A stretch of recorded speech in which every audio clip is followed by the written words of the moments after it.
দিনের শুরুটা যদি হয় খুব সুন্দর একটা মিষ্টি সকাল দিয়ে, তাহলে সারাটা দিন কিন্তু অনেক ভালো কাটে। হৃদয়ে যদি একটা সবুজ গাছ ধারণ করতে পারো, সেখানে একটা গান গাওয়া পাখি আসতেই পারে।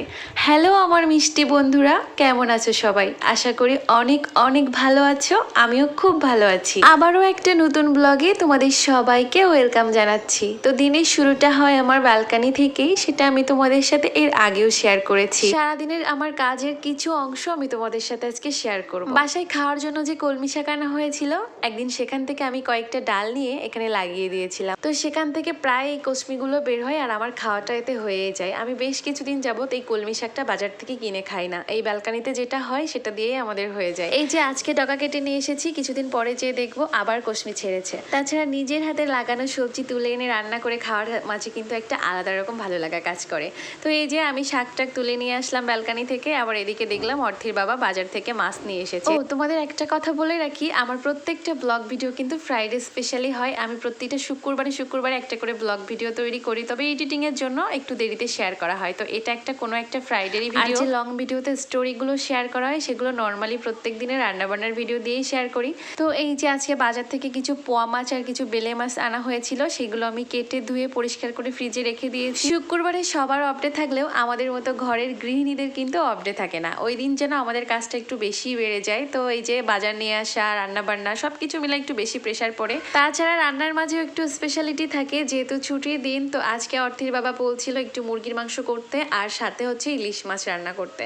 তো ফ্রিজে একটাই ইলিশ মাছ ছিল, সেটাই বের করে নিয়েছি। আর মাছটা একটু ছোট হয়, সাথে এক্সট্রা যে 2 পিস ছিল সেটাও বের করে নিয়েছি। তো এখন মাছটা কেটে পরিষ্কার করে নিচ্ছি। তো আমার বাসাতে যখন ইলিশ মাছ আসে, আমি পেট থেকে ময়লা বের করে গোটা মাছটাই ফ্রিজে ঢুকিয়ে দিই। তবে এভাবে গোটা মাছ যদি ফ্রিজে রেখে দেওয়া হয়, তাহলে কিন্তু মাছটা বেশি দিন ভালো থাকে না, খুব দ্রুতই খেয়ে ফেলতে হয়। ইলিশ মাছ অনেক দিন ধরে ফ্রিজে ফ্রেশ রাখার জন্য আরও একটা প্রসেসিং আছে, সেটা আমি অন্য একটা ভিডিওতে শেয়ার করব।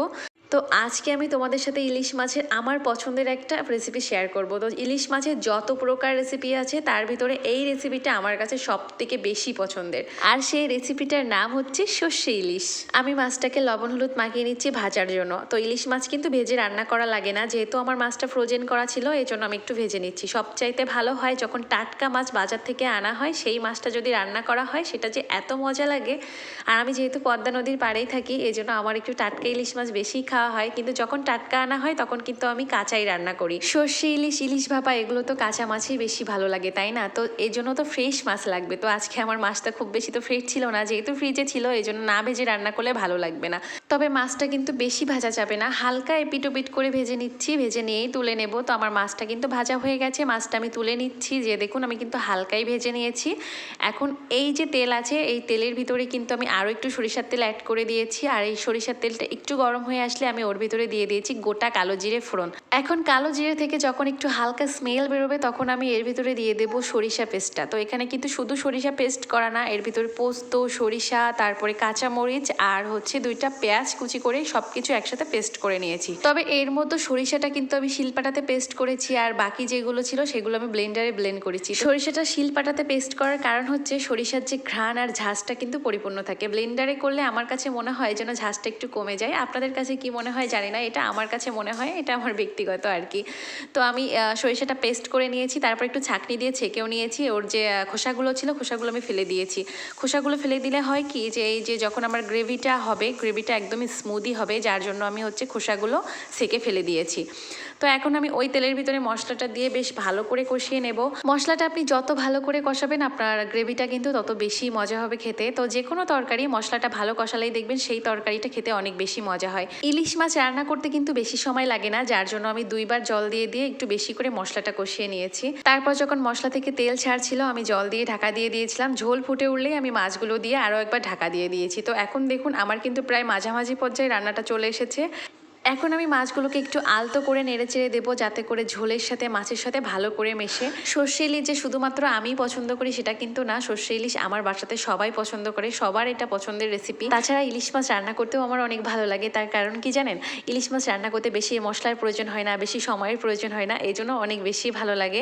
আর যদি ইলিশ মাছে বেশি মশলা দেওয়া হয়, তাহলে কিন্তু ইলিশ মাছের একটা আলাদা গন্ধ আছে জানেন, সেই ইলিশ মাছের গন্ধটাই কিন্তু চলে যায়, যার জন্য বেশি মশলা ইলিশ মাছে ব্যবহার করতে হয় না।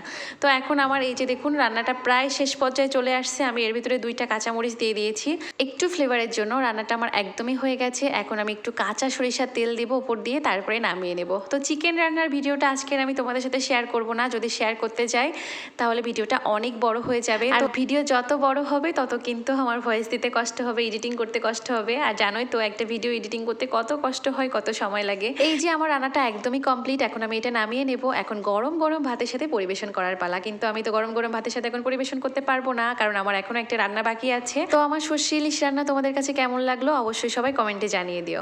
আমার কিন্তু দুপুরের খাওয়া দাওয়া শেষ, হজম হয়ে গেছে। Good evening everyone. এখন সন্ধ্যা নেমে আসছে। তো প্রত্যেকদিন সন্ধ্যা নামার আগ মুহূর্তে আমি চলে আসি ব্যালকানিতে শরতের আকাশ দেখার জন্য।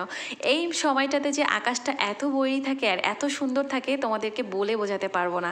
তো দেখুন চারিদিকের পরিবেশটা কত সুন্দর, আমার খুবই ভালো লাগে।